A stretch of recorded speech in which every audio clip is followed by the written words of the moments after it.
So we have a reconstitution of title case. Okay. Kadungog naman ang term, reconstitution of title. Lahi po itong lost title. Okay. Lost title, lahi na siya. Lahi po itong reconstitution of title. Okay. So before this court is a petition for review and certiorari filed by the Republic of the Philippines, questioning the decision and the resolution of the Court of Appeals. The Court of Appeals affirmed the judgment of the Regional Trial Court, granting the petition for reconstitution of the original certificate of title filed by respondents, spouses Bersedi. Okay. The facts. In their petition for reconstitution, respondents claim that they are the owners of a 345 square meter parcel of land denominated as lot number 12345 of the cadastral survey of kaninyo tahanan ni sa Cebu. Respondents allege that they purchased the property from Kathleen's parents, spouses Edgar and Drusilla, via deed of absolute sale. Edgar and Drusilla in turn bought the property from Kathleen's grandmother, Lourdes, through an absolute deed of sale. Lourdes, meanwhile, acquired the property from the heirs of the original owners, the spouses Teofisto and Faustina, by way of an extrajudicial settlement of the estate of Teofisto and Faustina with a deed of absolute sale. So, extrajudicial settlement with deed of absolute sale. The lot is still registered in the names of its original owners, spouses Teofisto and Faustina, as reflected in the photocopy of the original certificate of title. Okay.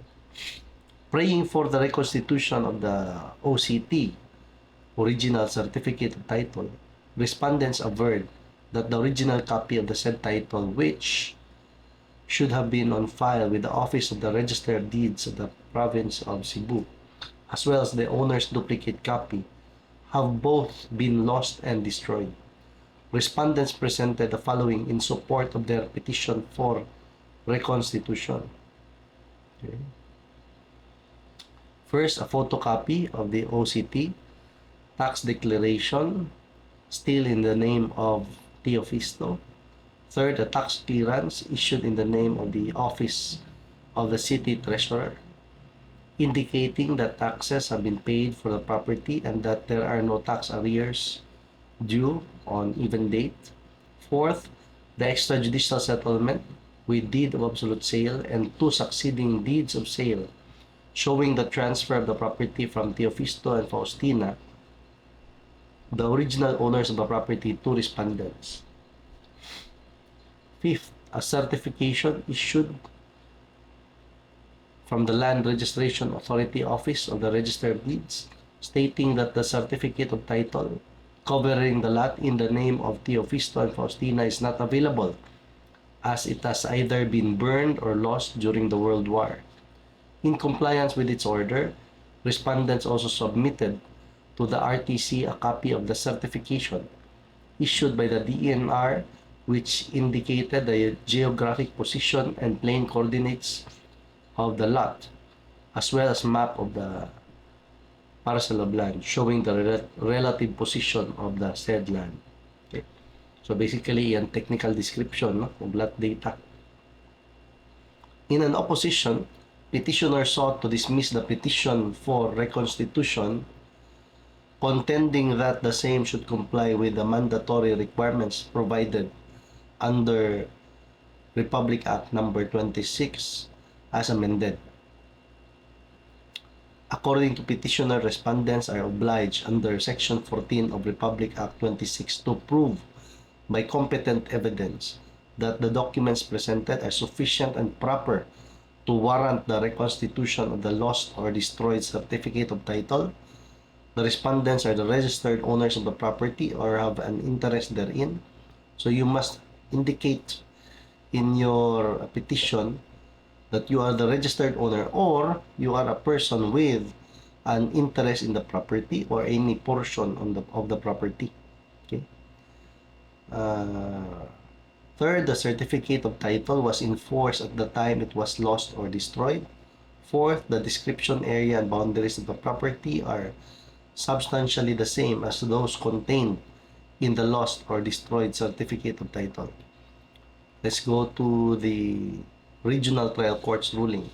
In a judgment, the RTC ruled in favor of the respondents and accordingly directed the Register of Deeds of the Province of Cebu to reconstitute the original copy of the OCT in the name of the spouses Teofisto and Faustina and to furnish respondents with a copy thereof. The dispositive portion of the RTC decision reads, wherefore the court grants the petition in favor of the respondents, spouses Jovito and Kathleen. The Register of Deeds of the province is directed to reconstitute the original certificate of title in the name of spouses Teofisto and Faustina, katong mga original nga owners, no? And to furnish the petitioners, spouses Jovito and Kathleen, with a copy thereof upon payment of any appropriate fees. Finding sufficient basis for the reconstitution of the original certificate of title, the Regional Trial Court found that first, the certification issued by the LRA confirmed the loss or destruction of the certificate of title issued in the names of Teofisto and Faustina, thereby warranting reconstitution of the title. Second, respondents, through the successive transfers of the subject lot, which culminated in their ownership, have shown that they have interest over the property. And third, the tax declaration in relation to the photocopy of the OCT means that the title is still in force and that the area and boundaries of the property are the same as those contained in the OCT. Appeal to the Court of Appeals. Tanawan na to. Undaunted, petitioner appealed to the Court of Appeals. It insisted that respondents did not comply with the requirements of Republic Act No. 26 since no valid source or basis for reconstitution of OCT was presented in evidence. Petitioner also argued that respondents have not shown that the certificate of title was in force at the time it was lost or destroyed, or that the description, area, and boundaries of the property are substantially the same as those contained in the lost or destroyed certificate of title. Petitioner also put in issue the supposed intercalations and erasures on the photocopy of the OCT, including the handwritten and allegedly superimposed number, arguing that Section 5, Paragraph 2 of Republic Act No. 26 as amended requires that the certificate of title should be free from apparent erasures and alterations. Petitioner further pointed out that respondents failed to submit to the LRA a certified technical description of the property per the manifestation of the LRA administrator. And in a letter from the LRA addressed to the RTC requiring submission of the technical description of the lot. Finally, petitioner drew attention to the lack of notices sent to the registered owners Teofisto and Faustina and respondents' predecessors in interest, Edgar and Drusilla. The Court of Appeals ruling. In a decision, the Court of Appeals affirmed the Regional Trial Court. The decretal portion of the CA decision reads as follows. Wherefore, the instant appeal is denied, the decision of the Regional Trial Court is affirmed in toto, fully, no costs. So ordered. The Court of Appeals held that the basis of the reconstitution, the photocopy of the OCT, falls under the category any other document as mentioned in Section 2F of Republic Act No. 26 as one possible source of reconstitution. The Court of Appeals agreed with the Regional Trial Court that the photocopy of the OCT is a reliable document from which the original instrument or title may be reconstituted. Further, the Court of Appeals rejected the conclusion drawn by petitioner that the photocopy of the OCT is fake and spurious, it being a mere photocopy with alterations apparent on its face. According to the Court of Appeals, this issue has been raised for the first time on appeal and thus barred by estoppel. The Court of Appeals opined that it would be against the basic principles of fair play, justice, and due process for a reviewing court to consider issues and arguments not brought to the trial court's attention. Furthermore, the Court of Appeals pointed out that the contents of the photocopy of the OCT, what property it covers, the area, the metes and bounds of the same, as well as the names of the registered owners appearing on the photocopy, all coincide with the other documents on record as submitted by the respondents, such as the tax declaration and the extrajudicial settlement of the estate with deed of absolute sale executed by the heirs of Teofisto and Faustina. To the Court of Appeals, all these indicate that OCT, subject of this petition, actually existed. The Court of Appeals also thought that it was noteworthy to highlight that the LRA issued a certification that suggests that the original of OCT, subject of this petition, is not available because it has either been lost or destroyed during the last World War. Finally, the Court of Appeals held that the strict and mandatory requirements laid down under Sections 12 and 13 of Republic Act No. 26 have been substantially complied with by the respondents. Substantial lang, no? Dili siguro to the letter.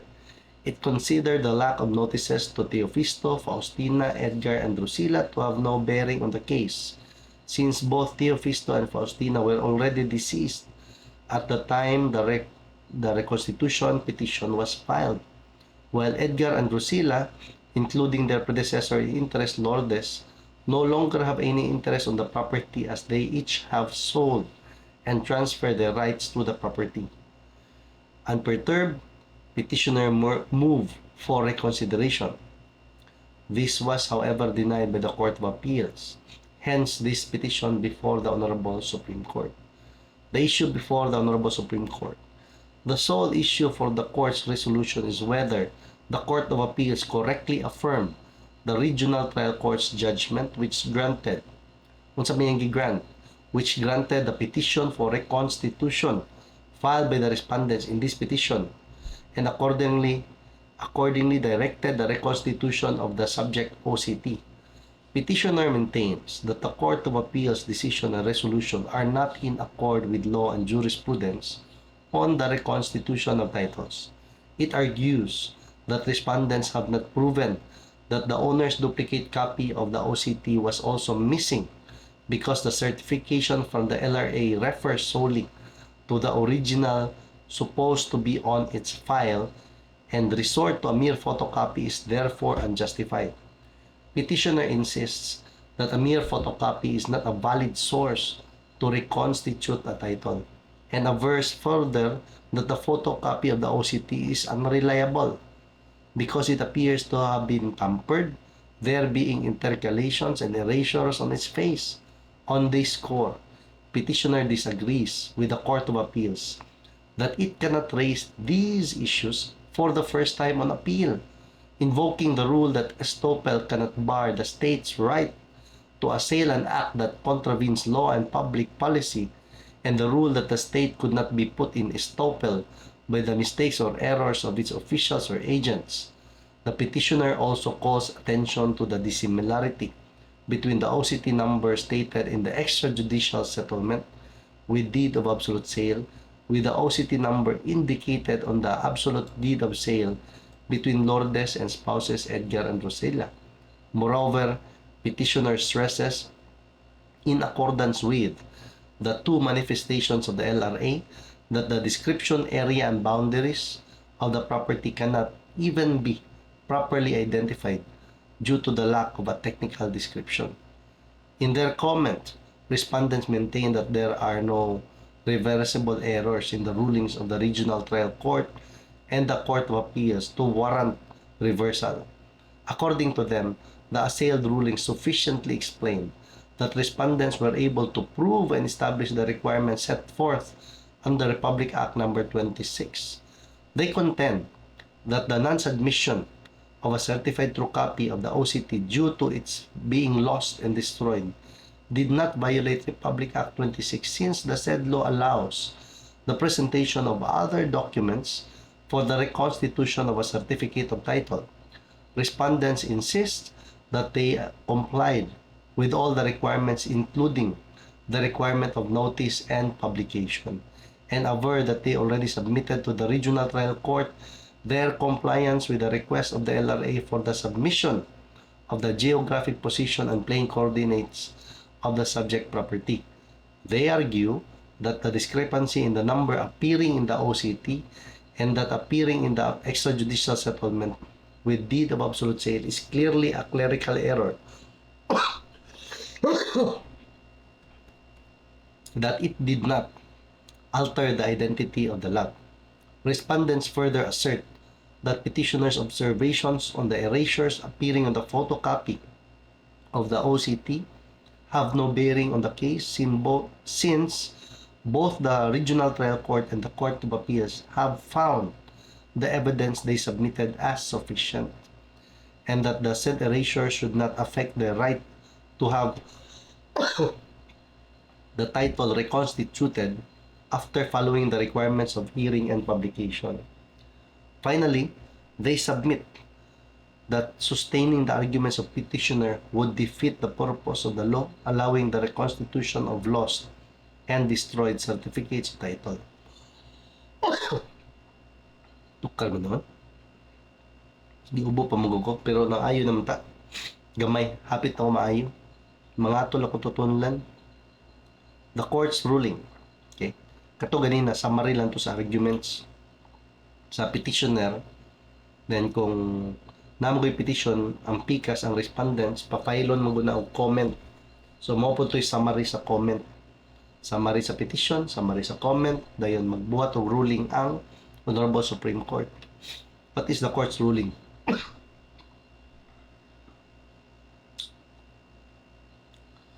The petition is meritorious. The judicial reconstitution of a Torrens title under Republic Act No. 26 means the restoration in the original form and condition of a lost or destroyed Torrens certificate attesting the title of a person to a registered land.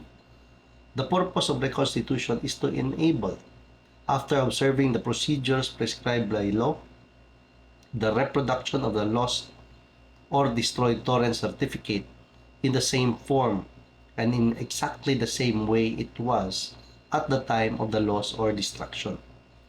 The nature and requirements of judicial reconstitution of title was explained by the court in the case of Dinila versus Republic of the Philippines. In the Dinila case, reconstitution of title is a special proceeding. Being a special proceeding, a petition for reconstitution must allege and prove certain specific jurisdictional facts before a trial court can acquire jurisdiction. Republic Act No. 26 as amended is the special law which provides for a specific procedure for the reconstitution of Torrens certificates of title lost or destroyed. Sections 2 and 3 thereof provide how original certificates of title and transfer certificates of title shall be respectively reconstituted and from what specific sources successively enumerated therein such reconstitution shall be made. It confers jurisdiction upon trial courts to hear and decide petitions for judicial reconstitution.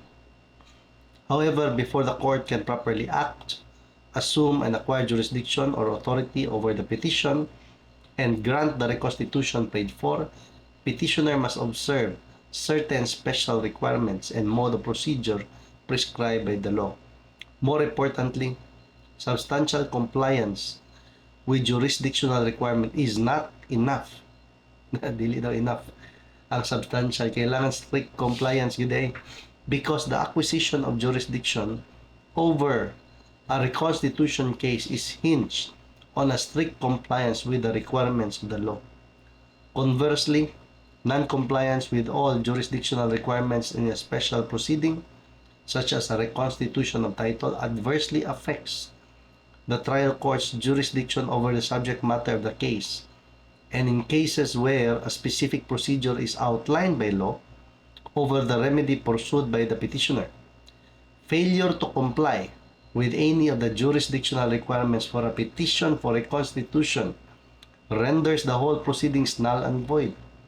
Strict observance of this rule is vital to prevent parties from exploiting reconstitution proceedings as a quick but illegal way to obtain torrent certificates of title over parcels of land which turn out to be already covered by existing titles. No? Ang gilihayan na nga magdubli ang titulo sa usa ka yuta. Comparatively, this court cannot even take a lenient approach in resolving reconstitution cases because liberal construction daw of the rules or liberal interpretation of the rules does not apply to substantive requirements specifically enumerated by a statute, especially so if matters affecting jurisdiction are involved. In other words, the principle of liberality cannot be applied to statutory requirements as they are not technical rules of procedure which may be brushed aside by the courts to serve the higher reason of resolving the case on the merits. In special proceedings, the merits directly hinges on petitioner's compliance with statutory requirements proven in court to establish a right, a status, or particular fact. Accordingly, in obtaining a new title in lieu of the lost or destroyed one, petitioner must be mindful of Republic Act No. 26. Unsa man Republic Act No. 26, which laid down procedures that must be strictly followed in view of the danger that reconstitution could be the source of anomalous titles or unscrupulously availed of as an easy substitute for original registration of title proceedings. Even in the absence of an opposition, a petition for reconstitution which does not strictly adhere to the requirements of the law will not be granted in the pretext that the same proceeding will not affect the ownership or possession of the property. Hence, it is the reason why this court has held in numerous cases, daghan na day, involving reconstitution of title, that non-compliance with the prescribed procedure and requirements deprives the trial court of jurisdiction over the subject matter or nature of the case, and consequently, all its proceedings are rendered null and void. In this connection, Republic Act No. 26 laid down the mandatory procedure and requirements that should be allowed, whether the reconstitution is judicial or administrative.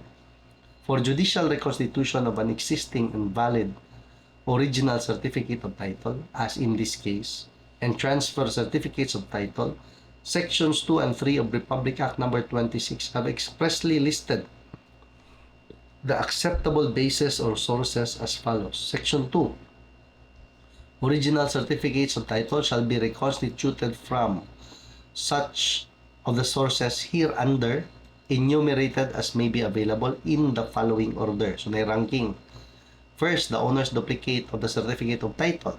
Second, the co-owners, mortgagees, or lessees duplicate of the certificate of title.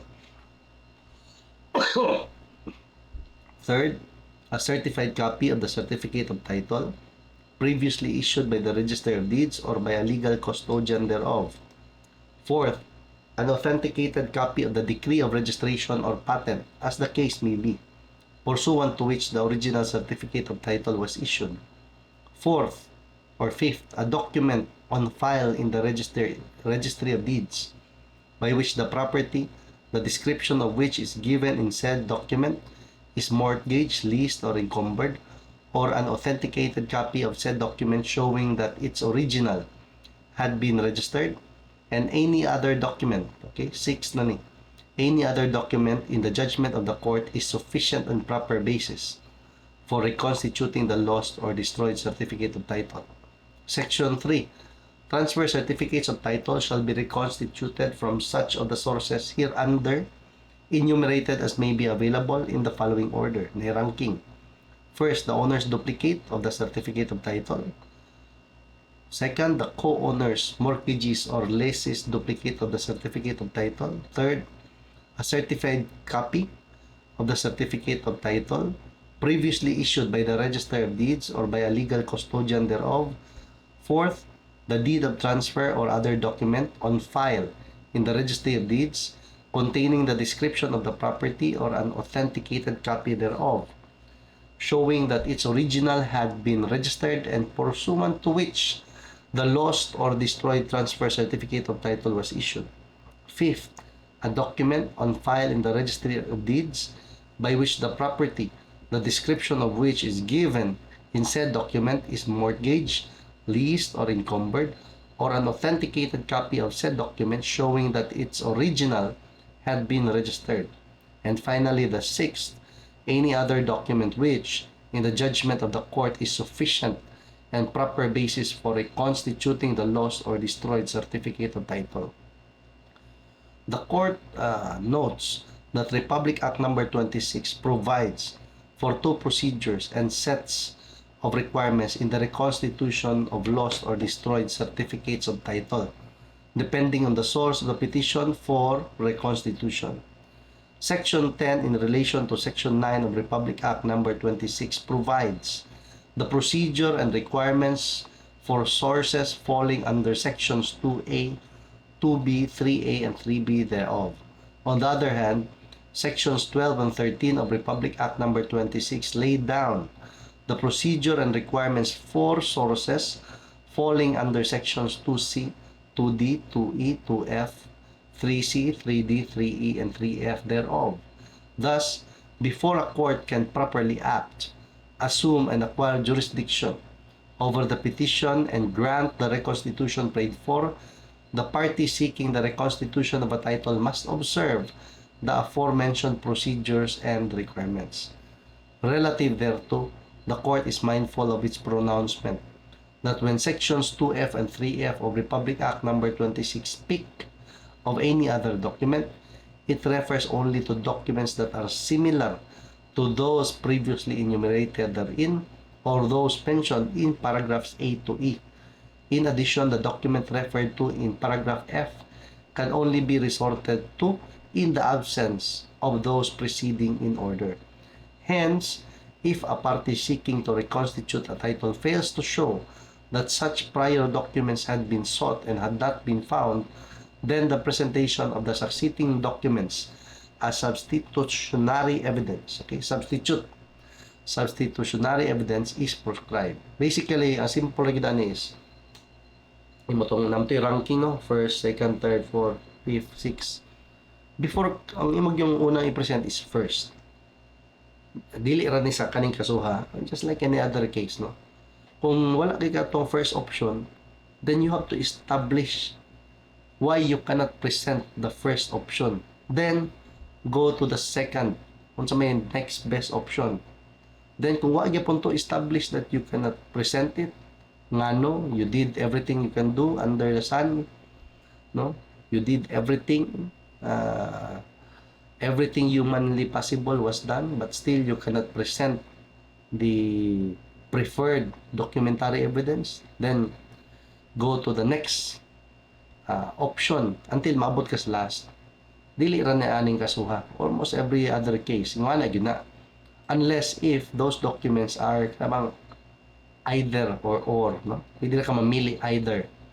Pero most of the time, ang una gyud na katong na gyud na preferred man, no? Na yung preferred evidence ba. Then second na po niya ranking, third niya ranking. Di ka mulahos dito sa pinaka list preferred nga document niya. Wa ni mag-establish nga nung di ka makapresent atong mga mas reliable nga documents, no? So, okay. At the outset, the court finds that both courts did not make any categorical ruling on whether respondents have established that they failed to secure or find the documents mentioned in paragraphs A to E in section 2 to justify their resort to a photocopy of OCT subject of this petition. In fact, respondents' only basis for seeking reconstitution of their title is that it was lost and destroyed based on the certification issued by the LRA both in their petition for reconstitution, in their comments, and even in the respondent Kathleen's testimony. So, na-testimony din rin, question and answer. So, based on this fact alone, respondent's petition for reconstitution should have been dismissed by the regional trial court and should not have prospered. It is significant to note that the certification issued by the LRA refers only to the loss or destruction of the copy of the OCT on file with the Register of Deeds and does not lend itself to a reading that even the owner's duplicate copy or other copies thereof, over which the LRA or the Register of Deeds have no control over, were likewise lost or destroyed. Ani man na, kanang titulo, tanay copy nga original dito sa Register of Deeds. Napod na copy nga original na sa owner. Kana ato na ilhan nga titulo mo ng atong owner's original duplicate copy. Ato ng copy nga original. Pero kaluha ra na siya nga to sa kopya on file with the Register of Deeds. So kana mawala ng atong copy kanang owner's original mo nang file tag petition for petition ang layman aning madunggano nga petition for petition for lost title. So basically petition for the issuance of a replacement, no? The petition for the issuance of an original owner's duplicate copy, a new original owner's duplicate copy of the certificate of title in lieu of the lost copy.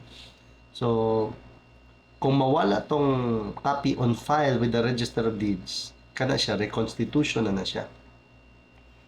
On this score, case law instructs that the unavailability or loss of the source documents listed higher in the list than the one being offered as the source for a petition for reconstitution must be proved by clear and convincing evidence. Evidence is clear and convincing if it produces in the mind of the trier of fact, a firm belief or conviction as to the allegation sought to be established. Thus, the court where a petition for reconstitution was filed must satisfy itself that indeed the source document being offered is the one highest in the list which is available, and no other source document in the enumeration which precedes the one being offered is available. So basically, you must establish before the court nga katong pinaka-preferred nga documentary evidence, you would like to, kumbaga, sa Bisaya pa, imong gipaningkamutan nga imong mapresentar sa korte. Apan, maski yun, sa ano yung paningkamot, di mo mapresent. Kani imong gipresenta karon sa korte ang dokumento nga maoy imong kaya mapresent. Imong gisuwayan to tanan, katong mas preferred, mas nindot, mas taas og ranking sa lista, apan dili nimo ma-present for reasons beyond your control, no? So basically mo na imong establish dito sa korte. Not just for this case, no? Just like for any other case nga naka-present nga anang document, for example, certificate of live birth. Di ka present sa iyang certificate of live birth for any other reason, then you have to introduce another evidence to prove any fact nga naa dito sa certificate of live birth. But you have to explain nga no wa nimo present ang certificate of live birth. So, ba siya certificate of live birth, di kakakuha, wa kakabaw siyang birthday, di kakakuha dito, then you can present secondary evidence, no? Otherwise, magduda ang korte. Ang lahos man siya ani, nga pwede ram tani ma-prove sa certificate of live birth, di ba? The court must stress once more that the term any other document in paragraph F refers to reliable documents of the kind described in the preceding enumerations, and that the documents referred to in paragraph F may be resorted only in the absence of the preceding documents in the list. Therefore, the party praying for the reconstitution of a title must show that he had in fact sought to secure such documents and failed to find them before presentation of other documents as evidence in substitution is allowed.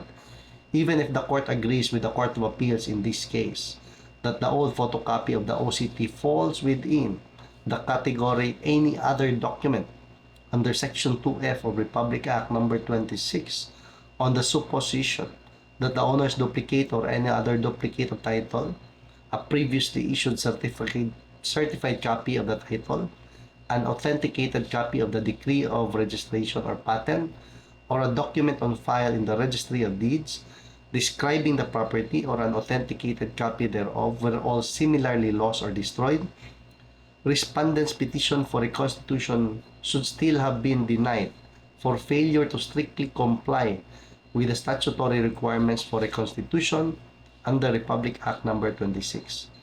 If the source document for a petition for reconstitution falls under Section 2F, as what both courts found to be the case, the applicable procedure is that called for under Sections 12 and 13, and additionally, Section 15 of Republic Act number 26. Unsa man ning Section 12? Petitions for reconstitution from sources enumerated in Sections 2C, 2D, 2E, 2F, 3C, 3C, 3D, 3E, and or 3F of this Act shall be filed with the proper court of first instance or the regional court, filed by the registered owner, his assigns, or any person having an interest in the property.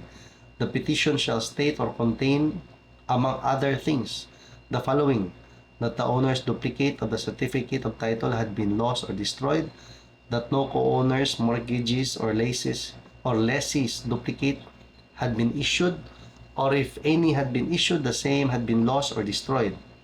Third, the location, area, and boundaries of the property. Fourth, the nature and description of the building or improvements, if any, which do not belong to the owner of the land, and the names and addresses of the owners of such buildings or improvements. Fifth, the names and addresses of the occupants or persons in possession of the property, of the owners of the adjoining properties, and of all persons who may have any interest in the property. Sixth, a detailed description of the encumbrances, if any, affecting the property. Seventh, a statement that no deeds or other instruments affecting the property have been presented for registration, or if there is any, the registration thereof has not been accomplished as yet. All the documents or authenticated copies thereof to be introduced in evidence in support of the petition for reconstitution shall be attached thereto and filed with the same, provided that in case the reconstitution is to be made exclusively from sources enumerated in Section 2F or 3F of this Act, the petition shall be further accompanied with a plan and technical description of the property duly approved by the Chief of the General Land Registration Office, or with a certified copy of the description taken from a prior certificate of title covering the same property. Klaro kayo. Section 13. The court shall cause a notice of the petition filed under the preceding section to be published at the expense of the petitioner twice in successive issues of the Official Gazette, and to be posted on the main entrance of the provincial building and of the municipal building of the municipality or city in which the land is situated, at least 30 days prior to the date of hearing. The court shall likewise cause a copy of the notice to be sent by registered mail or otherwise at the expense of the petitioner to every person named therein whose address is known, at least 30 days prior to the date of hearing. Said notice shall state, among other things, the number of the lost or destroyed certificate of title if known, the name of the registered owner, the names of the occupants or persons in possession of the property, the owners of the adjoining properties and all other interested parties, the location, area, and boundaries of the property, and the date on which all persons having any interest therein must appear and file their claim or objections to the petition. The petitioner shall, at the hearing, submit proof of the publication, posting, and service of the notice as directed by the court. Section 15. If the court, after hearing, finds that the documents presented as supported by parole evidence or otherwise are sufficient and proper to warrant the reconstitution of the lost or destroyed certificate of title, and that the petitioner is the registered owner of the property or has an interest therein, that the said certificate of title was in force at the time it was lost or destroyed, and that the description, area, and boundaries of the property are substantially the same as those contained in the lost or destroyed certificate of title, an order of reconstitution shall be issued. The clerk of court shall forward to the Register of Deeds a certified copy of said order, and all the documents which, pursuant to said order, are to be used as the basis of the reconstitution. If the court finds that there is no sufficient evidence or basis to justify the reconstitution, the petition shall be dismissed, but such dismissal shall not prejudice the right of the party or parties entitled thereto to file an application for confirmation of his or their title under the provisions of the Land Registration Act. So, dili siya ingon nga with prejudice. Pwede pa ka mo file o confirmation of imperfect title.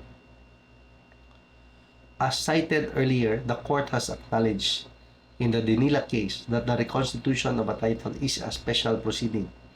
Being so, a petition seeking to reconstitute a title must allege and prove certain jurisdictional facts before a trial court can acquire jurisdiction over the petition for reconstitution. On this point, it is clear that the Republic Act number 26 confers jurisdiction to the courts because it provides for a specific procedure and enumerates certain requirements before the courts can properly act and assume authority over a petition for reconstitution.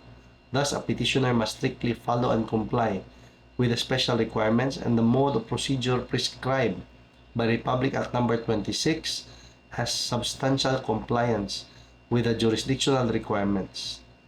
No? Is not enough. So, dili enough.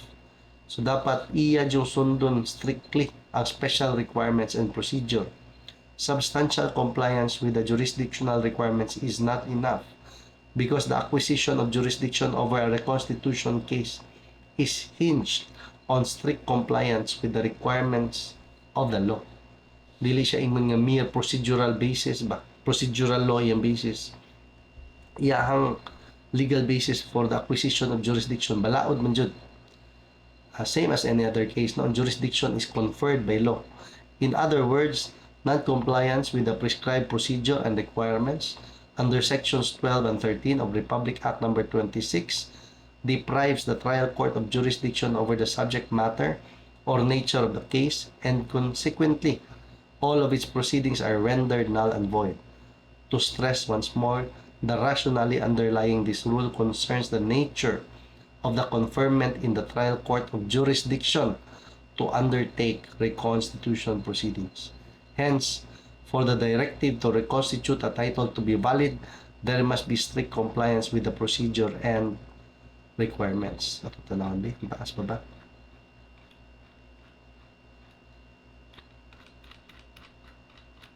Gamay. Taas ba gamay?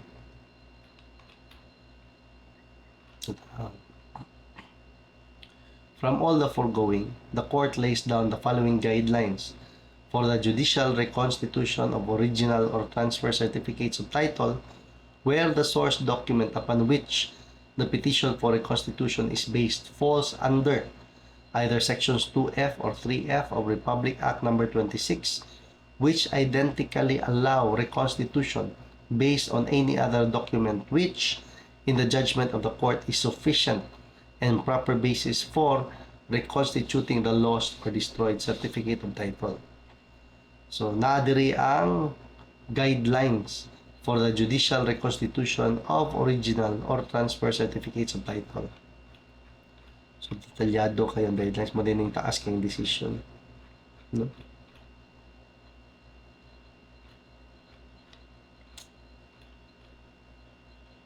Dara. As a final note, the court has often pronounced that courts should be judicious and proceed with extreme caution in cases for reconstitution of titles to land under Republic Act number 26. Experience has shown that such proceedings have many times been misused, no?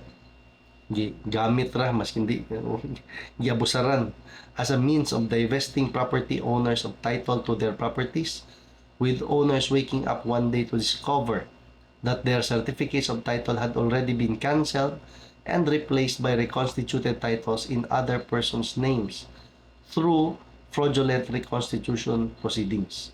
Thus, to prevent fraud, courts should require strict compliance with the requirements of Republic Act Number 26. Wherefore, petition is granted, daog si Republic of the Philippines. The decision and resolution of the Court of Appeals are hereby reversed and set aside. The petition for reconstitution is dismissed. So, kailangan imo dyan sundon ang guidelines, no? Ang unsay naa sa balaod, because jurisdictional ang mahimong problema, dili siya ingon nga simple murag minor lang ba nga petty problem. Mag-file ka ng special proceeding, nanay kung man nag-file bago ng pikas, mag-set na og hearing, no? Na hearing kana siya, hearing na siya on the jurisdictional facts.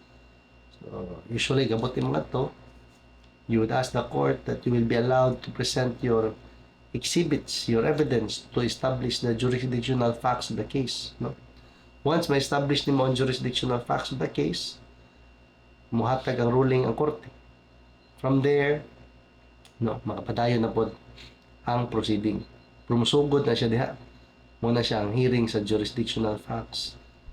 Imong yung sundon daw, especially in reconstitution cases, ang strict requirements sa balaod. Kinay rason tungod kay giabusaran sa uban gamiton sa mga dautan nga intention ba, no?